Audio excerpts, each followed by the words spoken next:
إن الحمد لله الذي أكرم الذي خلق الإنسان وكرمه وعلمه بيان ما لم يعلم فسبحان الذي لا إحصاء امتنانه من اللسان ولا بالقلم ونشهد أن لا إله إلا الله وحده لا شريك له ونشهد أن سيدنا وإمامنا وقدوتنا وطبيب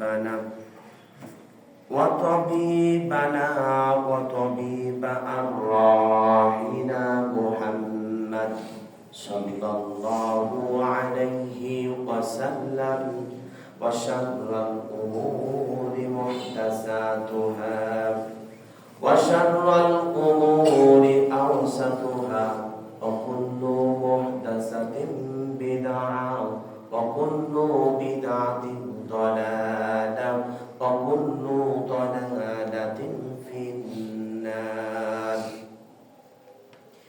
أما بعد فقد قال الله تعالى في كلامه المجيد والفرقانه الحميد أعوذ بالله من الشيطان الرجيم بسم الله الرحمن الرحيم وقال الذين كفروا لولا نزل عليه القرآن جملة واحدة كذلك لنثبت به فؤادك ورتلناه ترتيلا ولا يأتونك بمثل إلا جئناك بالحق وأحسن تفسيرا الذين يحشرون على وجوههم إلى جهنم أولئك شر مقاما وأضل سبيلا قال الله تعالى في شأن حبيبه إن الله وملائكته يصلون على النبي يا أيها الذين آمنوا صلوا عليه وسلموا تسليما সবাই মুহাম্মদের শহীদ اللهم صل على محمد وعلى آل محمد كما صليت على إبراهيم وعلى آل إبراهيم إنك حميد مجيد اللهم بارك على محمد وعلى آل محمد كما باركت على إبراهيم وعلى آل إبراهيم إنك حميد مجيد প্রশংসা আল্লাহ রাব্বুল আলামিনের জন্য যিনি আমাদেরকে পবিত্র জুমার দিন সকল প্রকার গজব থেকে বিপদ থেকে আমাদেরকে রক্ষা করে মসজিদে আসার জন্য তৌফিক দিয়েছেন। আল্লাহর কাছে লাখ কোটি কালিমাতুশ শুকর আদায় করছি, বলুন আলহামদুলিল্লাহ। শান্তি অবতীর্ণ হোক মানবতার মুক্তির দূত যে নবী আমাদেরকে অন্ধকার থেকে আলোর সন্তান দিয়েছেন, নবী কুল শিরোমণি, নবী দু জাহান মা আমিনার নয়নমণি জনাবি মুহাম্মদ রাসূলুল্লাহ সাল্লাল্লাহু আলাইহি ওয়াসাল্লাম। আল্লাহুম্মা সাল্লি আলাইহি আল্লাহুম্মা বারিক আলাইহি। নবীর প্রতি লক্ষ কোটি দরুদ ও সালাম বর্ষিত করুন, আমিন। আমি আপনাদের সামনে সূরাতুল ফুরকান এর ধারাবাহিকতার কথা বলছিলাম, আজকেও সেটার উপরে ধারাবাহিকতায় কথা বলবো ইনশাআল্লাহ। মূলত পক্ষে আমরা যেটা কিছুদিন ধরে উপলব্ধি করতে পারছি সেটা হলো এই আমাদের দেশে এখন ভূমিকম্প বেড়েছে, কমেনি। কারণটা হলো আল্লাহর নবী সাল্লাল্লাহু আলাইহি ওয়াসাল্লাম বলছেন, ওয়ামা আসাবাকুম মিন মুসিবাতিন ফাবিমা কাসাবাত আইদিকুম ওয়া ইয়াফু আন কাসীর। জলে এবং স্থলে যতগুলি বিপর্যয়ের সম্মুখীন হও সবগুলি তোমাদের নিজের দু হাতের কামাই করা। কারণটা হলো আল্লাহর নবী সাল্লাল্লাহু আলাইহি ওয়াসাল্লাম বলছেন, ভূমিকম্প মহামারীর পর ভূমিকম্প হবে, ভূমিধস হবে। ভূমিকম্প এর পূর্বে মহামারীর এখন পর্যন্ত যত বলেন করোনা ভাইরাসের ভ্যাকসিন এইটা সেইটা অনেক কিছু আবিষ্কার হয়েছে, আমি বলি আল্লাহর উপর দিয়ে এখন পর্যন্ত কোনো কিছু আবিষ্কার হয়নি। আল্লাহর উপর দিয়ে কোনো কিছু আবিষ্কার হয়নি। হ্যাঁ, আপনি বলতেছেন, আমি যতগুলি দেখছি যে ৫ ওয়াক্ত নামাজ আর ওযুর মধ্যে যতগুলি শিফা আছে ভ্যাকসিনের মতো ততগুলি শিফা নেই। মুহাম্মদ সাল্লাল্লাহু আলাইহি ওয়াসাল্লাম বলছেন, যত তাকে রোগে ধরুক সুখে ধরুক, সে যদি ওযু করে ২ রাকাত নামাজ পড়ে লম্বা সিজদা, লম্বা রুকু, লম্বা দাঁড়িয়ে থাকবে, যতগুলি সূরা পড়ে, এ টু জেড পড়ছে, 10টা সূরা পড়ে, একটা একটা করে সব 10টা সূরা পড়েছি। আবার দ্বিতীয়ত রাকাতে আমি একটা 10টা সূরাই পড়ি, এর বেশি আমি আর পারি না। আবার ওই 10টা সূরা একটা একটা করে সূরা ফাতিহা পড়লাম। এই যে লম্বা সময় যে দাঁড়িয়ে থাকবেন, যতক্ষণ দাঁড়িয়ে থাকবেন ততক্ষণ রুকুতে থাকবেন, যতক্ষণ রুকুতে ততক্ষণ আবার রুকু থেকে উঠে দাঁড়িয়ে, আবার যতক্ষণ দাঁড়িয়ে দেখেছেন ততক্ষণ সিজদাতে, যতক্ষণ সিজদাতে দেখেছেন ততক্ষণ 2 সিজদার মাঝখানে বসে থাকেন। দেখবেন আপনাকে সব কিছু বডি ফিটনেস ঠিক করে দিবেন। তিনি কে? আজকে যেগুলি কথা বলবো আমার মনে বলছে বিশাল বড় লোড হয়ে যাবে। কয়েকটা আয়াত মাত্র বাছাই করেছি। কয়েকটি আয়াত, 1 2 3 মনে করেন 7 থেকে 8 থেকে 10টা আয়াত, বিশাল বড় লোড। যেই লোডের পূর্বাভাস লক্ষ্য করছি।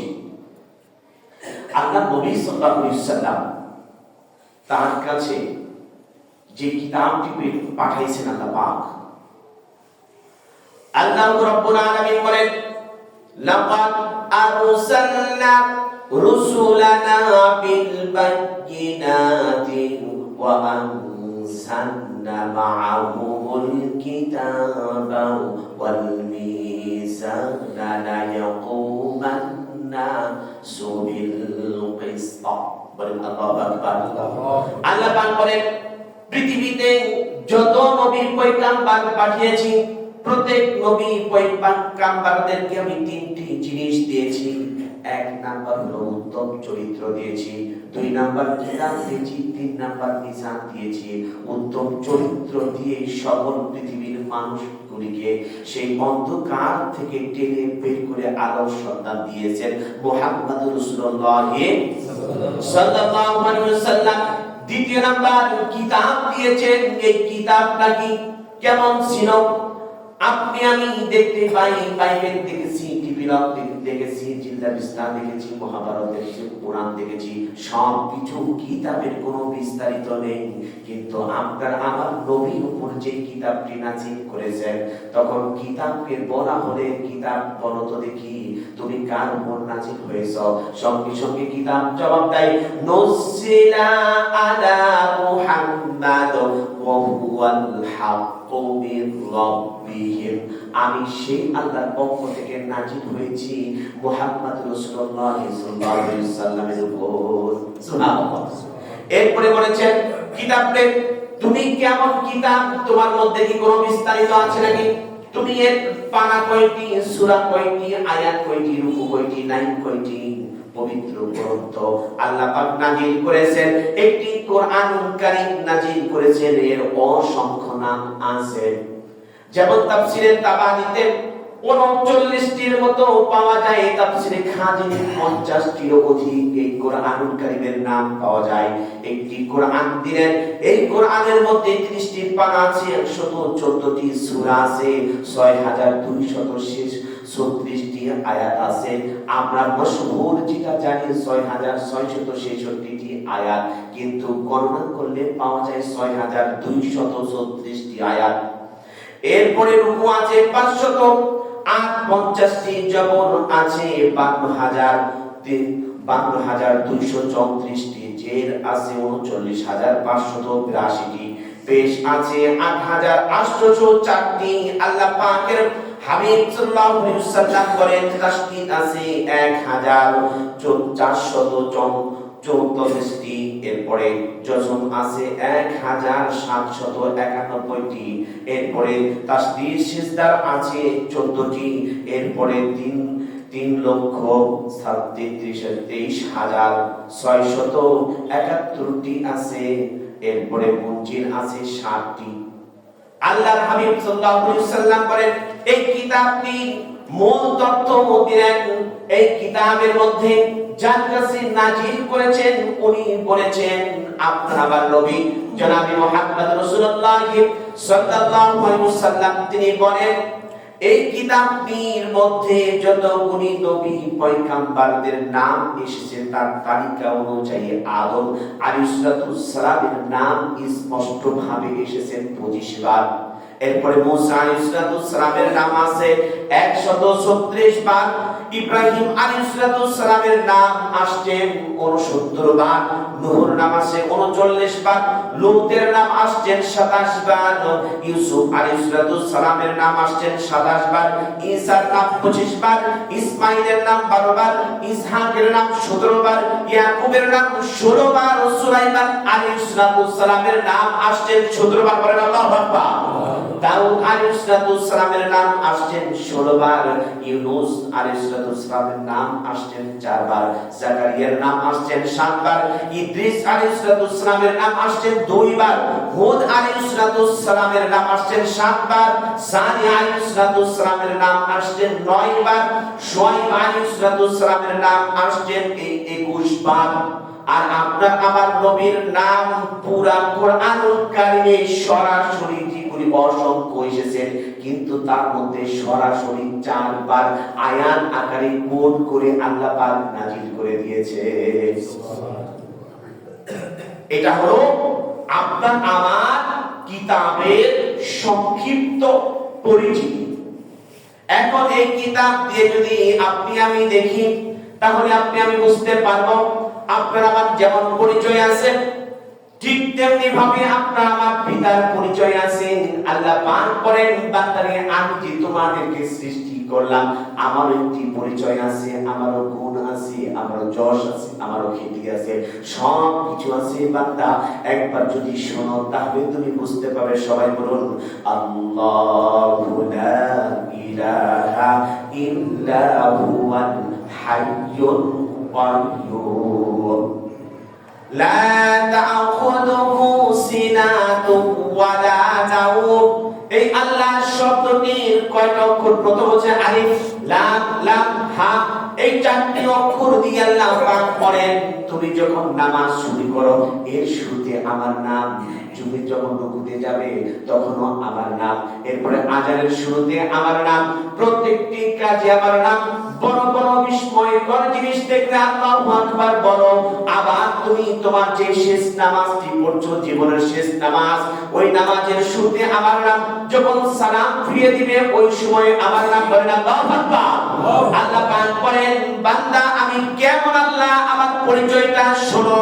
আল্লাহু, সবাই বলুন আল্লাহু লা ইলাহা ইল্লা হুয়াল হাইয়ুল কাইয়্যুম লা তা'খুযুহু সিনাতুন ওয়ালা নাওম। আমি আল্লাহ এক এবং একবার, দ্বিতীয় কেউ নেই, হাইয়ুল কাইয়ুম, তিনি চিরঞ্জীবী এবং চিরস্থায়ী। লা তাখুযুহু সিনাতুন ওয়ালা নাওম, তার কোনো তন্দ্রাও নাই, নিদ্রাও নাই। বলেন আল্লাহু আকবার। কারণ আপনি আমি মুসা আলাইহিস সালাম এই কথার ভিত্তিতে বলেছিলেন, আল্লাহ তোমার যদি তন্দ্রা না থাকে, নিদ্রা না থাকে, তুমি কিভাবে জেগে থাকো? তখন বলছেন, মুসা তুমি কি দেখতে চাও? তখন বলছেন, ঠিক আছে আমাকে একটু দেখায় দাও। মুসা আলাইহিস সালামকে বললেন, দুই হাতে দুটো পানির গ্লাস নিয়ে দাঁড়াও। তখন আল্লাহ পাক ঘুমকে অর্ডার করলেন, তুমি ধরো মুসাকে।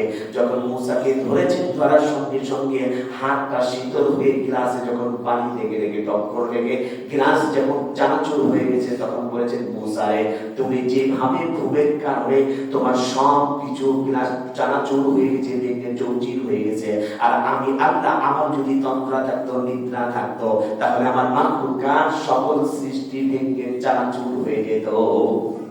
সুবহানাল্লাহ। এমন এক আল্লাহ আমরা গোলাম।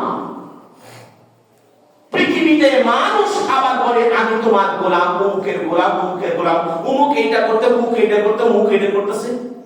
আরে বাপরে, যে মালিক বানিয়েছে সেই মালিকের হুকুম ছাড়া পৃথিবীতে কারো হুকুম মানতে পারি? একটু পর বলছি, দেখেন মানছি কিনা, একটু আসেন। এরপরে আল্লাহ পাক বলছেন, তুমি যদি আলিফটা ছেড়ে দিলেন, ছেড়ে দেওয়ার পর শুধু লিল্লাহ থাকে, এই লিল্লাহি আমি আল্লাহ আমার পরিচয় পেয়ে যাবে। লিল্লাহি মা ফিস সামাওয়াতি ওয়া মা ফিল আরদ ওয়া ইন তুদু মা ফি আনফুসিকুম আও তুখফুহু ইউহাসিবুকুম বিহিল্লাহ فيغفر لمن يشاء ويعذب من يشاء والله على كل شيء قدير। যিনি আসমান বানিয়েছেন, জমিনও বানিয়েছেন, বলেন তো এই গুণের মালিক কে? আল্লাহ। আর আপনাকে আমাকে ফিরানির মতো কিছুদিন পৃথিবীতে আপনাকে আমাকে বসবাস করার জন্য পাঠিয়েছেন। প্রকৃতপক্ষে আপনি আমি মালিক নই, পৃথিবীতে বসবাস করার জন্য কিছু সময়ের জন্য মালিক বানিয়েছেন। আর ওই মালিকের যদি ইশারা হয়ে যায়, সঙ্গে সঙ্গে কোটি টাকার মালিক ফকির হয়ে যাবে, ফকির কোটি টাকার মালিক হয়ে যাবে। বলেন ঠিক কিনা?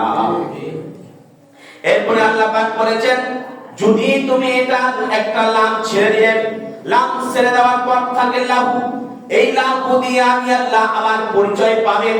আমি আল্লাহ আসমান বানিয়েছি, জমিন বানিয়েছি, চন্দ্র বানিয়েছি, সূর্য বানিয়েছি, সকল মাখলুক বানিয়ে আমি সকল মাখলুকের খাবার আপন আপন কুদরতে হাতে পাঠিয়ে দেই। বান্দা, পৃথিবীর কোন মানুষ নাই যে আপন আপন কুদরতে হাতে তোমাদেরকে খাওয়িয়ে দেয়। কারণ তুমি যদি যতক্ষণ পর্যন্ত না কাঁদতেছো, ততক্ষণ পর্যন্ত তোমার মা তোমাকে দুধ দেয় না। আর আমি একজন মালিক, তোমার সামনে আমি খাবার প্রস্তুত করে আমি সামনে দিয়ে দেই। বান্দা তুমি খাও, খাইলে আমার তৃপ্তি হয়ে যায়। সুবহানাল্লাহ। এরপরে বলছে, লাহু মাকালিদুস সামাওয়াতি ওয়াল আরদ ইয়াবসুতুর রিজকা লিমান ইয়াশাউ ওয়া ইয়াকদির ইন্নাহু বিকুল্লি শাইইন আলিম। 42 নম্বর সূরা, সূরাতুশ শুআরা, 25 নম্বর পারা, 3 নম্বর পৃষ্ঠাে, 3 নম্বর লাইনের 12 নম্বর আয়াতে আল্লাহ পাক বলেন, লাহু মাকালিদুস সামাওয়াতি ওয়াল আরদ ইয়াবসুতুর রিজকা, আসমান এবং জমিনের মধ্যে যত মাখলুক আছে সকল মাখলুকের খাবার আমি আপন কুদরতে হাতে পাঠিয়ে দেব। সুবহানাল্লাহ। আপনার আমার কোনো হাত নেই, আমি কোনো কিছু করতে পারি না। ওই মালিকের হুকুম ছাড়া মসজিদে নামাজি আসছি, এই নামাজ থেকে বের হয়ে যেতে পারবো, এইটাও আমার ক্ষমতা নাই। আল্লাহ যখন ক্ষমতা দেন তখন আমার ক্ষমতা আসে। ঠিক কিনা?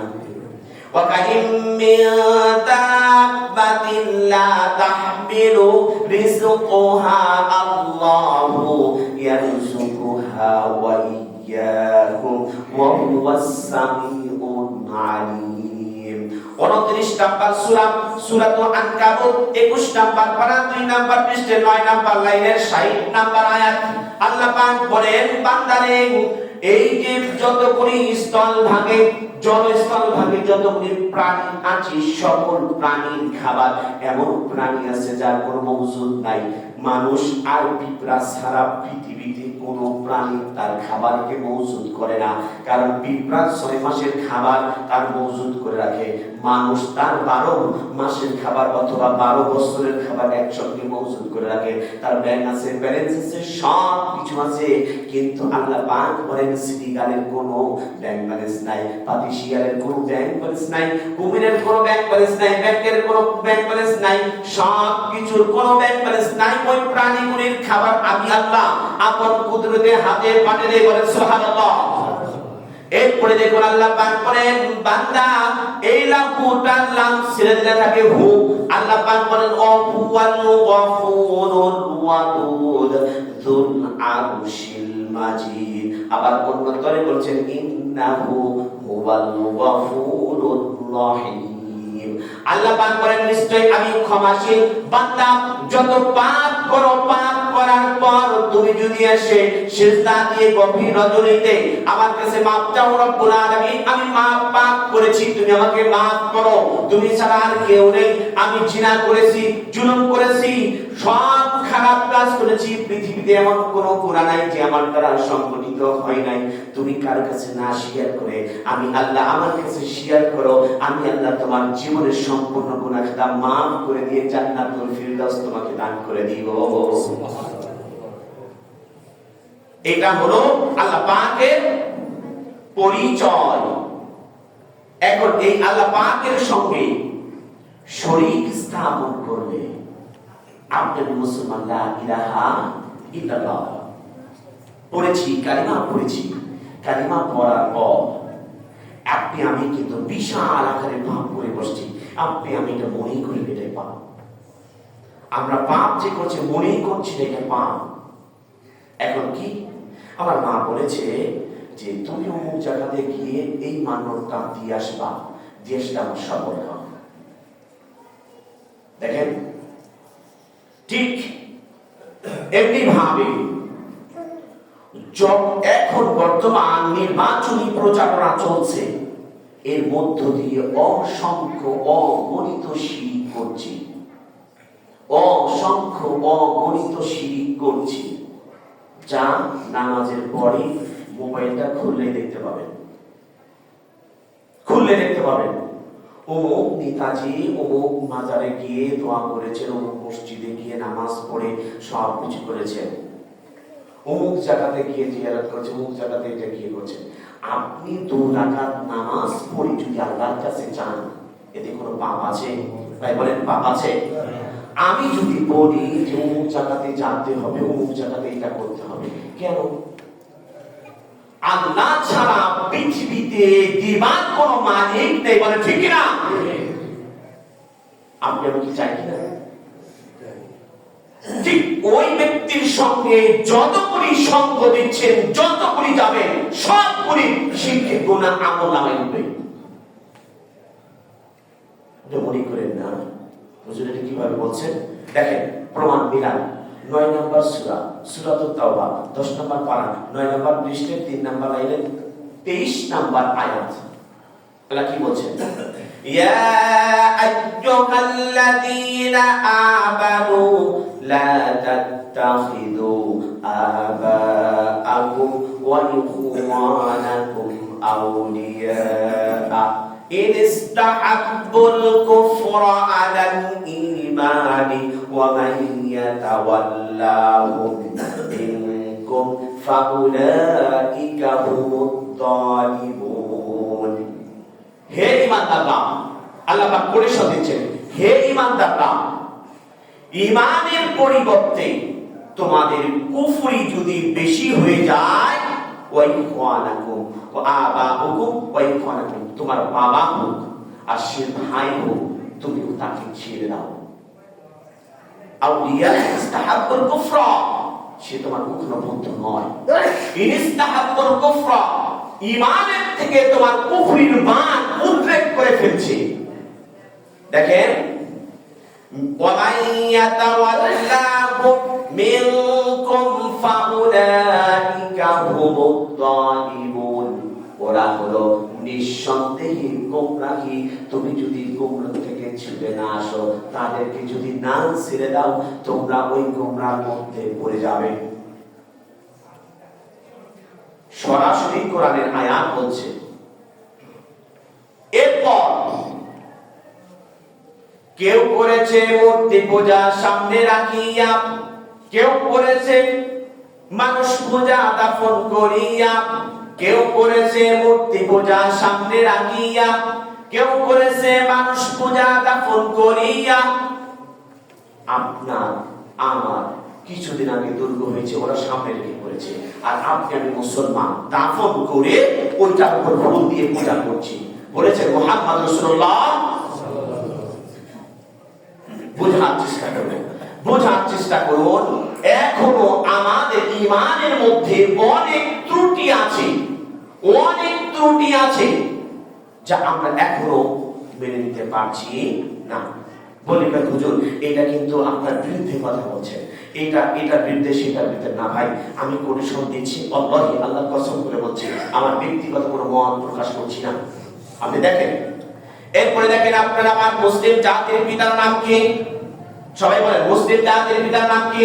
ইব্রাহিম আলাইহিস সালাম। তিনি বলেছিলেন, হে আমার পিতা, আপনি যদি আমার কথা শুনেন, আমার কথা মানেন, তাহলে আপনার জন্য আমি সুপারিশ করব।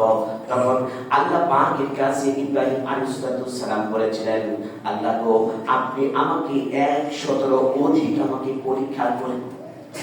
80 বছর বয়সে আমার সুন্নতে খাতনান করতে হয়েছে, আমাকে নিজে কোরআন দিয়ে কোপ দিয়ে আমার সব কিছু খাতনার চামড়াটি কেটে ফেলেছি, লজ্জাস্থানের মাথা কেটেছি। ও আল্লাহ, এরপরে আমার সন্তানকে জবে করতে বলেছিলেন এই হাতে, এটা আরো অসংখ্য আমাকে দিয়ে প্রমাণ করেছো রব্বুল আলামিন। তাহলে কি আমি কিয়ামতের দিন আমি সুপারিশ করতে পারবো? তখন বলছেন, হ্যাঁ পারবে, কোন সন্দেহ নাই। দেখেন তো এই বিষয়ে সূরা 9 নম্বর সূরাতুত তাওবা 10 নম্বর পারা 9 নম্বর পৃষ্ঠাে 6 নম্বর লাইনের 24 নম্বর আয়াতে আল্লাহ পাক কি বলছেন? ওয়ামান কানাস্তাগফারা ইব্রাহিম লিআবিহি ইল্লা আন দাউতু ودعا إلي فلما تبين له أنه عدو لله تبرأ منه إن إبراهيم لأواه حليم। ইব্রাহিম আলাইহিস সালাম যখন তার পিতার জন্য দোয়া করলেন, আল্লাহ পাক বলতেছেন, ইব্রাহিম রে, তুমি কেন আমার কাছে দোয়া করছো? তখন বলছেন, রব্বুল আলামিন, আমি এই জন্য দোয়া করছি, তিনি আমার জন্মদাতা পিতা। তাহলে কি আপনি কি একটু পারেন না আমার পিতাকে মাফ করে দিতে? দেখেন, এরপরে আল্লাহ বলছেন, শোনো, আমি তাকে যে মাফ করব, ইন্নাহু আদুউল লিল্লাহি তাবাররা মিন্নি ইন্না ইব্রাহিম লাআওয়াহুল হালিম। তুমি কি জানো, আমি যেটাতে নিষেধ করেছিলাম সেটার সঙ্গে শিরকের সঙ্গে তার সম্পৃক্ততা ছিল বেশি। আর শিরকের মূর্তি পূজা বানানোর জন্য প্রথম কারিগর ছিলেন তিনি। আর আপনার আমার নেতা মূর্তি কবরে ফুল দেওয়ার জন্য নেতৃত্ব দিচ্ছেন তিনি। অর্থাৎ ইব্রাহিমের পিতা আর ওই নেতা এক হয়ে গেল। আল্লাহর নবী সাল্লাল্লাহু আলাইহি ওয়াসাল্লাম বলেছেন, তোমরা ভাস্কর্য বানিও না। আবার দেখেন, ইব্রাহিম ঠিক বানিয়েছে। আবার বলেন, ইব্রাহিম আলাইহিস সালাম বলেন যে তার পিতা যখন বানানোর পর বলছেন, তুমি কেন এখন দোয়া করছো? আমি এই দোয়াটা মুশরিক কালেও গ্রহণ করব না। আর আপনার আমার পিতা যদি এমন হয়, তাহলে কেমন হয়ে যায়? ঠিক তেমনি দেখবেন, আজকে জিনা আমি সকালবেলা ফজরের নামাজে ও গতকালকে শুনেছি রাত্রিবেলা একজন আসবেন কবির শাহ রাহমাতুল্লাহি আলাইহির মাজার জিয়ারত করবেন, ওইখান থেকে তার শোনাও শুরু হয়ে যাবে। আর এই 46 নম্বর 18 যত করে নেতা নেত্রী আছে সব নেতা নেত্রীগুলি ওই কবিরশার মাজারের জিয়ারত না করা পর্যন্ত তাদের নির্বাচনের প্রচার প্রচারণা হয় না। নিঃসন্দেহে এটা শিরকের অন্তর্ভুক্ত। এখন কি করব? যদি আমাকে নেতা বলে আমাকে যেতেই হবে, না গিয়ে আর উপায় নেই। আচ্ছা বলেন তো, আমি মারা যাওয়ার পর আমার লাশটা যদি মুভি করে এখানে রাখেন, আমার কি ক্ষমতা আছে কথা বলার? তাহলে এই আয়াত প্রমাণ করছে আমরা এখনো ভুলের মধ্যে নিমজ্জিত। দুটি পাই হচ্ছে ভাই, আপনারা এখান থেকে ফিরে আসেন। কোন বাপ দাদার গল্প কাহিনী দিয়ে দিন চলে না, ধর্ম চলে না। একজনের ভিত্তিতে, নীতির ভিত্তিতে শরীয়ত চলে, সেটা হলো মুহাম্মদ রাসূলুল্লাহ। দেখেন এটা আছে, এটা আপাতত এখানে স্থির থাক। গত শুক্রবারে উবাই ইবনে সুলুলের কথা বলেছিলাম। উনি আল্লাহ নবী সাল্লাল্লাহু আলাইহি ওয়াসাল্লামের সাথে গতকালকে যেটা দেখলাম, আবার অনেকে বলেছেন হুজুর জামাত টেনে ধরেছে, ছিঁড়ে দিল না, ছিঁড়ে গেল বললেন না তো। তো দেখেন উবাই ইবনে সুলুল, তার মুখে বিশাল বড় চাপদারি ছিল, লম্বা। তিনি আমাদের মতো লম্বা লম্বা জুব্বা পরতেন, যাকে সৌদিয়ান ভাষায় বলে তো। এরপর আল্লাহ নবী সাল্লাল্লাহু আলাইহি ওয়াসাল্লামের পিছনে নামাজ পড়তেন, হজ করতেন, সব কিছু করতেন। মুসলমান যা করে সাধারণত তার থেকে বেশি করতেন। এই উবাই ইবনে সুলুল যখন মারা যান, আল্লাহ নবী সাল্লাল্লাহু আলাইহি ওয়াসাল্লামের জামা টেনে ধরেছেন উমার। কথাটা শুনে যে উনি জানাজা পড়াইবেন, তখন বলছেন উমার জামা ছেড়ে দাও। আখতারিনি আল্লাহ, এখন পর্যন্ত আল্লাহ আমার কাছে ওহী নাযিল করেনি। তখন বলছেন ছেড়ে দাও। আল্লাহ নবী জোর করে টেনে জামাটা খুলে নিয়ে গিয়েছেন, জানাজা পড়েছেন। বিশাল লম্বা দোয়া বিশ্ব নবী সাল্লাল্লাহু আলাইহি সাল্লামের শরীরের জামা মুবারক দিয়েছেন, তার কাপড় বানিয়েছেন, তার মুখের লাগা তার মুখের মধ্যে দিয়েছেন, সে যাতে জান্নাতি হয়। আল্লাহ কি দোয়া কবুল করেছেন? তো আপনি মুসলমান, একটু মিলান, জীবনীটা মিলান, একটু দেখেন কি হইতেছে। কোরআনুল কারীম দিয়ে যদি, এই জন্য আল্লাহ পাকের হাবিব বলেন, কোরআন দিয়ে যদি জীবন গড়ে, ওই ব্যক্তিটা একদম নিষ্কলঙ্ক হয়ে যাবে, একদম স্বচ্ছ দুধের মতো সাদা হয়ে যাবে। কারণ কোরআন এবং কোরআন ছাড়া হাদিস নয়, হাদিস ছাড়া কোরআন নয়। কোরআন এবং হাদিস দিয়ে আমি যদি জীবন করি, মুহাম্মদ রাসূলুল্লাহ সাল্লাল্লাহু আলাইহি ওয়াসাল্লাম যে পদ্ধতিটি শিখিয়ে দিয়েছেন, এই পদ্ধতিতে যদি আমরা অবলম্বন করি, তাহলে অবশ্যই আল্লাহ পাক আমাকে মৃত্যুর 40 দিন আগে জান্নাতের সুঘ্রাণ দিয়ে দিবে। আর মিথ্যা বাক্স আপনি আমি কোন দিকে নেন তা জানি না। আমি প্রথমে বলছি এটা রোজ সামলাইতে পারবেন কিনা আমি জানি না। একজন নেতা নেত্রী সত্য কথা বলে না, সত্য কথা বলেই না। কারণটা হলো শুধু আশা দেয়, বিশাল বড় আশা। আপনি জিতা পারবেন না সেটা বলেন কেন? বিশাল বড় আশা দিয়েছে, আমি যদি আসতে পারি বিশাল বড় গরু গাড়ির চাক্কার মতো তোমাকে জিরামি বানিয়ে বছরের পর বছর বসে বসে খাইবা। কিন্তু আবার দেখেন অধিকাংশগুলি কিন্তু নামাজ পড়ে না। ইদানিং একটু নামাজ পড়তে শুরু করেছে, আবার দাঁড়িয়ে রাখতে শুরু করেছে। যদিও সে নামাজের সাপ বসে রয়েছে শরীরের কপালের মধ্যে, কিন্তু দেখবেন মৃত্যুকে টিপ্পা। ওকে বলছে তুমি ওদের সাথে লাগো, তুমি ওর সাথে লাগো, আমি আছি। ওকে বলছে সাপোর্ট দেব, ওকে বলছে সাপোর্ট দিব। বলেন তো দুই ধরনের মানুষের এই চরিত্র মানুষকে কি বলে? কি বলে?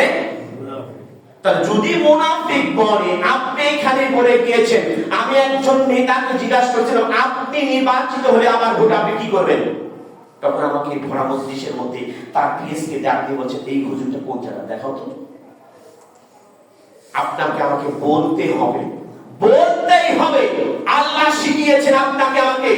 আমি আমার ফ্যামিলির কর্তা, আমি আমার ফ্যামিলিটাকে কিভাবে সেটেল ডাউন দিব, এটা কোরআন এবং হাদিস আপনাকে শিখিয়ে দিবে।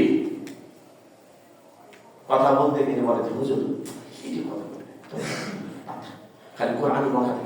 5 ওয়াক্ত নামাজ আপনাকে আমাকে কি শিখায় দেখেন তো। আমি এই জন্য বলেছি আইয়া আইয়ুহাল্লাযীনা আমানু লা তাত্তাখিযু আবাআ আবাআকুম ওয়া ইখওয়ানাকুম আউলিয়া ইন ইসতাহাব্বুল কুফরা আলাল ঈমান ওয়া মান ইয়াতাওয়াল্লাহুম মিনকুম ফাউলাইকা হুমুদ যালিমুন। আল্লাহু আকবার। আল্লাহ পাক বলেন, ও হে ঈমানদাররা, যারা ঈমানের দাবি করেছো, তোমরা ভালো করে শোনো। লা তাত্তাখিদু আবাআকুম, তোমাদের পিতাকে, ওয়া ইখওয়ানাকুম, তোমাদের ভাইকে, আউলিয়া ইস্তাহাব্বুল কুফরা, তোমরা তাদেরকে বন্ধু রূপে গ্রহণ করো না। এই না শব্দটি কেন বললেন? এইটা বলার কারণ হলো, তোমার পিতা যদি, তোমার বাবা যদি কোরআন এবং হাদিস দিয়ে তোমাকে দিন বাতলায় দেয়, তোমার চলাফেরা বাতলায় দেয়, সব কিছু বাতলিয়ে দেয়, তাহলে তুমি তাকে অনুসরণ করো, আর না হলে তুমি সেখান থেকে চলে আসো। চলে আসতে বলেছেন। আপনি আমি একজন মসজিদের ইমাম সাহেবকে নিয়োগ দেব, পা থেকে মাথা পর্যন্ত দেখলাম সে সিগারেট খায় কিনা, বিড়ি খায় কিনা, মুখে দাঁড়িয়ে আছে কিনা, সে শরিয়া মেনে চলে কিনা, তার বউ পর্দায় থাকে কিনা, তার বাচ্চা পর্দায় থাকে কিনা, তার ছেলে মেয়ে কয়জন, সব কিছু এ টু জেড দেখলাম একমাত্র 200 বা 500 হাজার জন লোকের জন্য। আর যিনি হাজারো হাজারো লোকের ইমাম হবে, ওই ব্যক্তিকে আমরা কিয়ামত করে মাইক্রোস্কোপ যন্ত্র দিয়ে দেখেছি।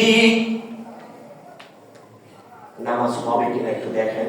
মিলান আল্লাহ নবী সাল্লাল্লাহু আলাইহি ওয়াসাল্লামের খলিফা হযরত উমর রাদিয়াল্লাহু তাআলা আনহু যখন তিনি জেরুজালেমে গেলেন, জেরুজালেমে যাওয়ার পর ওনার একজন ছিলেন খাদেম, ওই খাদেমকে বলছেন, এইখান থেকে মদিনা থেকে জেরুজালেম যেতে অনেক দূর, আমি একবার উটের মধ্যে উঠবো, তুমি একবার উটের মধ্যে উঠবা, আমি যখন ক্লান্তি হয়ে যাব তখন আমি উটের মধ্যে উঠবো, আর তুমি যখন ক্লান্ত হয়ে যাইবা তুমি আবার তখন উটের মধ্যে উঠবা। জেরুজালেম যখন পৌঁছে যাবেন এই পূর্ব মুহূর্তে আহলান সাহলান বলে সবাই ব্যস্ত, তখন আসছে, আসার পর বলছে, শোনো তোমরা যেটা করছো, দেখো ওইদিকে আমিরুল মুমিনিন আসছে, সবাই একসঙ্গে, যেমন আমরা বলি নামে তাকবীর, এরপর মুমিনের আগমন, শুভেচ্ছা, স্বাগতম, ঠিক অবিকল আহলান সাহলান মারহাবায় মুখরিত হয়ে গেছে। আমিরুল মুমিনিন যিনি কর্মচারী, তিনি উটের উপর, দেখেন তিনি হচ্ছেন উটের উপর, আর যিনি আমিরুল মুমিনিন তিনি উটের রশি ধরে আছেন। তখন সবাই গিয়ে বলছেন যে ওইখানে উঠে বসে রয়েছেন, যে এখন যিনি ওখানকার গভর্নর তিনি বলছেন, আমিরুল মুমিনিন আপনার কি এই কাজটি করলে হতো না, এখনো শরীর থেকে ঘামের গন্ধ বের হচ্ছে। তখন বলছে, শোনো আমার উটটা হারিয়ে গিয়েছিল, তো এই উটটা খুঁজে নিয়ে আসতে আমার কষ্ট হয়ে গেছে, এইটুকুতে জানি যে হাঁটাহাঁটি করছে, শরীর ঘামছে, এই জন্য ঘামের গন্ধ। তখন বলছে, এই সিরা জামাটা দরকারটা কি ছিল, আপনি তো অন্য জামা পরে আসতে পারতেন। তখন বলছেন, জানো সিরা জামাতে আমার কোনো খ্যাতি যশ মান বাড়িয়ে দিবে না, বাড়িয়ে দিবার মানে কে? সবাই বলেন কে? এখন বলছে এখানে আমার কোনো লাভ নেই, আমার আখিরাত বরঞ্চ ধ্বংস হয়ে যাবে, আমার দুনিয়া ঠিক থাকবে, আমি আখিরাতও চাই দুনিয়াও চাই। তখন তিনি বলছেন যে তাহলে আপনি এই রাখালকে আপনি উঠিয়ে দিয়েছেন আপনার কর্মচারী, সবাই লোকে মনে করছে, বলছে যে দেখো ওর ভাগ্য এটাই ছিল। আপনাদের কাছে আমার প্রশ্ন, কমিশনারের গাড়িতে যদি সাধারণ একজন লোক গিয়ে ওঠে কি করবো? তুই দেখছিস কমিশনারের গাড়ি না, ভুল বলেছি? একদিন কি আপনার আমার খোঁজ নিয়েছে? কোরআন আপনাকে কি বলেছে, হাদিস আপনাকে কি বলেছে? মুহাম্মদ রাসূলুল্লাহ সাল্লাল্লাহু আলাইহি ওয়াসাল্লাম তিনি নবী কুল সম্রাট নবী দু জাহান জনাবি মুহাম্মদ রাসূলুল্লাহ সাল্লাল্লাহু আলাইহি ওয়াসাল্লাম তিনি বাসায় বাসায় গিয়ে খাবার পৌঁছে দিয়েছেন এবং বলেছেন, মা তুমি বলো তোমার কি লাগবে। তিনি নিজে খায় না খেয়ে রয়েছেন, আর এখন বর্তমান কোটি টাকার মালিক হবে। আজকে হয়েছেন মাত্র কমিশনার, এক মাস পর অর্থ হবে খুঁজবে কোটি টাকার মালিক। বাবার ঘরে থেকে আসে টাকা, আপনার আমার মাথা বিক্রি করে টাকা আসে। এটা কি বলেছেন? এই জন্য আল্লাহর নবী সাল্লাল্লাহু আলাইহি ওয়াসাল্লাম বলেন যে শোনো, ইনিস্তাহাব্বুল কুফরা আলাল ঈমান, ঈমানের থেকে যদি কুফরি তোমার বেশি হয়ে যায়, তোমায় তাকে প্রাধান্য দিবা না। ওইখান থেকে চলে আসবা, তোমার ঈমানকে ধ্বংস করে দিবেন। এই জন্য আল্লাহ নবী সাল্লাল্লাহু আলাইহি ওয়াসাল্লাম বলেন, যেভাবে তুমি মসজিদের ইমামকে মাইক্রোস্কোপ যন্ত্র দিয়ে দেখো, ওইভাবে তোমার জনসাধারণ যখন ইমাম হবে তাদেরকে মাইক্রোস্কোপ যন্ত্র দিয়ে দেখবা। 5 ওয়াক্ত নামাজ আপনাকে কি শিখায়? পার্সোনাল ডিউটি শিখায়, নেতা নির্বাচন করা শিখায়। এই জন্য আমি কোন নেতার বক্তৃতা দেই না। আল্লাহর কসম করে বলছি, আমি কোন রাজনীতি দল করি না, কোন রাজনীতি দলকে সমর্থন করি না, পছন্দ লাগে না। যে কোন রাজনীতি দলকে সমর্থন করবেন ওর দিকে টানতে হবে, ওর দিকে মুখ দিয়ে কথা বলতে হবে। এই জন্য আমার পছন্দ লাগে না। একজন লোক, আমি যে কয়টা ভোট দিয়েছি আমার মনে জলে গিয়েছে, আমার নিজেকে কষ্ট হয়, জলে গিয়েছে। একবার সে গরিব মানুষের খোঁজ নেয় না, সে শুধু বসে বসে থাকে। আর ওর যেটা সঙ্গী সাথীরা আছে তারা কোটি টাকার মালিক হয়ে যায়, বসে থাকে রাতারাতি। বালু গদি দখল করতেছে, ইটের গদি দখল করতেছে, ও ট্যাঙ্কার বাজছে, ওইটা ও সেটা। কেন? আপনি কি মরবেন না? আমি কি মরবো না? আপনি বলেন তো, এই দুনিয়াতে আপনার আমার কি আছে? গতকালকে আমার কাছে একজন দোয়া চেয়েছে, তুমি বলতেছেন হুজুর আমার চুল মাথা থেকে খসে যায়। কি? যখন আমি চাঁদবিশ্বরা হয়ে গেছিলাম, আমি ওই কলকাতাতে চেন্নাই গিয়ে আমি চুল লাগাই নিয়ে আসছিলাম। চুল লাগে মানে শরীর থেকে চুল নিয়ে মাথার মধ্যে লাগানো যায়, এখান থেকে চুল হয়েছে। তখন বলছিলাম হুজুর আমার জন্য দোয়া করেন, আমি শান্তি পাই না, সারা শরীর জ্বালাতন করে। আমি বলছি নামাজ পড়েন? না হুজুর, আপনি এই একটা ভুল করছেন, এরপরে কি আপনার কিরকম ব্যাংক ব্যালেন্স?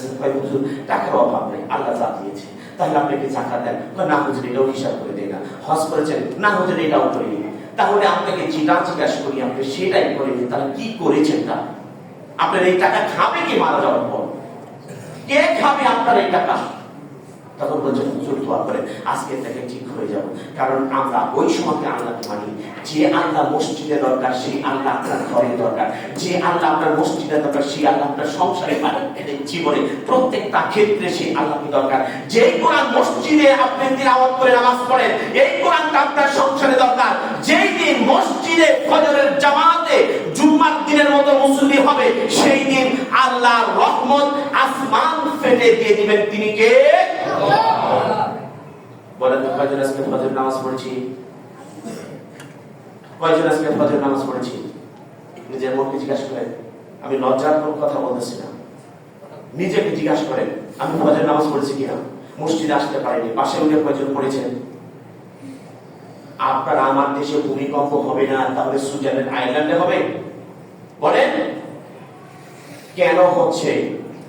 এর মূল কারণ আপনি, আমরা পিতা মাতা দায়ী। আমার সন্তানকে বলি না নামাজের জন্য, আমার বিবিকে বলি না, খুব কষ্ট হয়ে যায়। বাচ্চারা ঘুমাচ্ছে, ঘুমান। ওই বাচ্চা যে আপনার বিপদের কারণ আপনি কি দেখেন নাই? শোনেন নেই করার কাছ থেকে কি করবেন? আপনি মারা যান আজকে, দেখেন না কয় বছর আপনাকে মুমি করে রাখে, কতদিন ধরে রাখবে? তাহলে আমি এই বাচ্চাকে বলতেছি না, কোনো কিছু করছি না, এই বাচ্চা যে আপনাকে জাহান্নামের দিকে নিয়ে যাবে, এইটা কি কখন আপনি আমি খেয়াল করেছি? কখনোই খেয়াল করিনি। যাকে লালন করলাম, পালন করলাম, টাকা দিয়ে পয়সা দিয়ে, যে বিবিকে আমি সব থেকে মার্কেটে সেরা একটি শাড়ি গহনা কিনে নিয়ে এসে দিয়েছি, ওই বিবি আমাকে একটু কিছু বলতে হবে, মোহরানার টাকা দাও, মোহরানার টাকা দাও। দেখেন, হ্যাঁ এটা আইন এখনো বাস্তবায়ন হয়েছে কিনা তা জানি না। আগে শুনতাম 24 ঘন্টায় 3000-এর ডিভোর্সের লিস্ট আসতো, আর এখন মাত্র 24 ঘন্টায় 300 লিস্ট আছে ডিভোর্সের। কারণটা হলো কি, যে নারী যদি স্বামীকে তালাক দেয় তাহলে যে মহারণা আছে নারী তাকে স্বামীকে দিয়ে দিবে, আর স্বামী যদি তার স্ত্রীকে তালাক দেয় তাহলে সেই সমান পরিমাণ যে টাকা আছে সেটা দিয়ে দিবে। কথায় কথায় তো আপনার আমার বিবি বলছেন তো সংসারই করতে, আমরা তো সংসারে ঝাঁটা মারি, ঝাড়ু দিয়ে চলে যেতে চাই। এইটার কথা বলাতে আইন পাস হয়েছে কিনা আমি তা জানি না। এতে আপনি দেখেন ওই 3000 ওই 300, ওই 3000 ওই 300 আপনাকে আমাকে আপনার আমার ছেলে মেয়ে সব কিছু ধ্বংসের দিকে ঠেলে দিচ্ছে, আর আপনি আমি বলছি কি যে না এটাই ভালো। ভাই আমি প্রথম বাক্য বলেছি, আমি নোট দিতে পারবো কিনা আমি তা জানি না, তবে হ্যাঁ আরো অনেক কথা বলার ছিল, অনেক বিশাল বিশাল। আজকে আমি নোট করে ঠিক সেভাবে এক একটা আয়াতের কুফর আপনি দেখেন, এই কুফরি শব্দের আপনি কত কিছু বর্তমান সময়ে আমরা যেগুলি মতবাদ মানছি আর ইসলামিক মতবাদ ছাড়া সবগুলি কুফরি মতবাদ, সবগুলি কুফরি মতবাদ। ইসলামিক আইন ছাড়া, ইসলামিক কথা ছাড়া, ইসলামী যে নীতি নির্ধারণ করে দিয়েছেন এই নীতি ছাড়া সকল নীতিগুলি কুফরি মতবাদ। এটা আমরা মানতে পারি না। আপনি মুসলমান, লা ইলাহা ইল্লাল্লাহ বলেছি, কিন্তু আপনি আমি কিন্তু ঠিকই স্বীকার করছি। আর বিশেষ করে হলো কবরে ফুল দেওয়া যাবে না, আমার ঘরে ছবি লটকানো যাবে না, আমার ঘরে যত প্রকার আছে, হ্যাঁ বলতে পারেন টাকার মধ্যে, এটা সরকার বুঝবে। এই যে মনোগ্রামের মধ্যে দিয়েছেন, এটাও সরকার বুঝবে। কারণ যিনি বিএসটিআই এর অনুমোদিত আপনি সিল দিয়েছেন, যেনারা যেটা করেছেন তেনারা সেটা বুঝবেন। আবার বলবেন যে আমরা ঘনঘটা ভাবে মৃত্যুবার্ষিকী পালন করছি, যিনি মৃত্যুবার্ষিকী পালন করতে উদ্বুদ্ধ করেন সব না তার পাবেন। যিনি জন্মদিন পালন করতে উৎসাহিত করেন তেনারা হবেন, সে পীর সাহেব হোক আর মক্কা শরীফের ইমাম সাহেব হোক, মক্কা শরীফের ইমাম সাহেব হোক। পৃথিবীতে কোন দিবস যদি পালন হতো, আল্লাহ নবী সাল্লাল্লাহু আলাইহি ওয়াসাল্লাম বলেন ফতে মক্কার দিন পালন হতো, ফতে মক্কার দিন পালন হয় না। যদি জন্মদিন পালন হতো, আল্লাহ নবী সাল্লাল্লাহু আলাইহি ওয়াসাল্লামের জন্মদিন পালন হতো। আর যদি জন্মদিন পালন হতো, সাহাবীরা তাদের কলিজা টেনে ছিঁড়ে রাসূল আকরাম সাল্লাল্লাহু আলাইহি ওয়াসাল্লামের পায়ের নিচে রেখে দিয়ে কোনদিন দিয়েছে? যত করি ওরস হয় বাংলাদেশে মাজার পূজারি, আমি বলছি মাজার পূজারীরা যদি কোনো মাজারে ওরস হতো, তাহলে মুহাম্মদ সাল্লাল্লাহু আলাইহি ওয়াসাল্লামের মদিনাতুর মুনাওয়ারাতে ওরস হতো, তাহলে সবচেয়ে শ্রেষ্ঠ ওরস সাহাবীরা সবাই কলিজা টেনে ছিঁড়ে ছিঁড়ে দিয়ে দিতেন। আজকে আছে প্রমাণ, বাংলাদেশে 48,000 পীর আছে, সব পেট পূজক, সব পেট পূজক। একটাও নিজের কোন শরিয়া মোতাবেক কোন কথা বলে না, কোনো কিছু বলে না। একটা আয়াত বার করে অর্থ বলতেছে অন্যরকম। তাহলে অন্যরকম যদি বলে, তাহলে এই যেমন এইখানে বলছে আউলিয়া, এই শব্দ দিয়ে উনি বলবেন আউলিয়াকে অনুসরণ করতে বলছেন। এখানে কি আউলিয়ার কথা বলেছেন? বিনীত অনুরোধ থাকছে, বিনীত অনুরোধ থাকছে, আমি আপনাদের কারো নাতি, কারো ছেলে বয়সী, আমি অনুরোধ থাকছি ভুল ত্রুটি হলে ক্ষমা করে দিবেন। আর আমি আপনাদের কাছে খাস করে দোয়া করছি,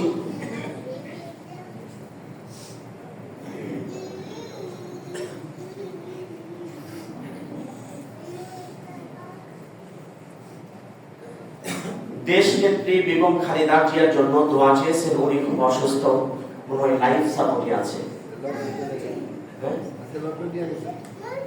তো আপনারা সবাই দোয়া করবেন, আল্লাহ পাক তাকে যাতে সুস্থতা দান করে দেন, বলুন আমিন।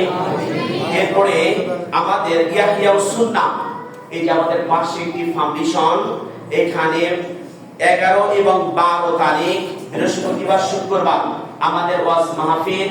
আপনারা সবাই ওখানে যাবেন, সবকিছু ওখানে শুনতে পারলে আপনারা, আমি মনে করি জীবন কোনো না কোনো কারো কথা শুনে জীবন চেঞ্জ হবে।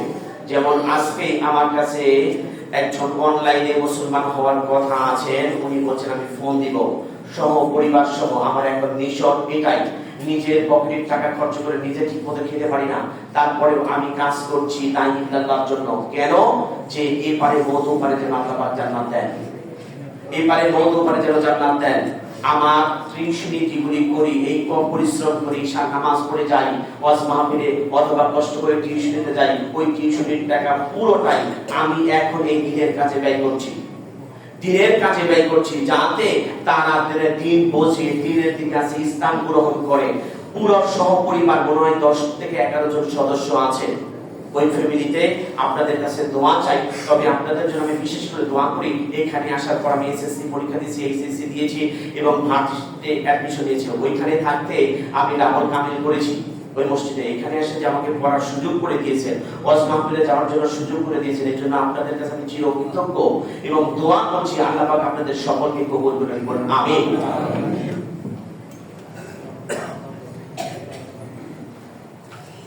আলহামদুলিল্লাহ নাহমাদুহু ওয়া নাস্তাঈনুহু ওয়া নাস্তাগফিরুহু ওয়া নু'মিনু বিহি ওয়া নাতাওয়াক্কালু আলাইহি ওয়া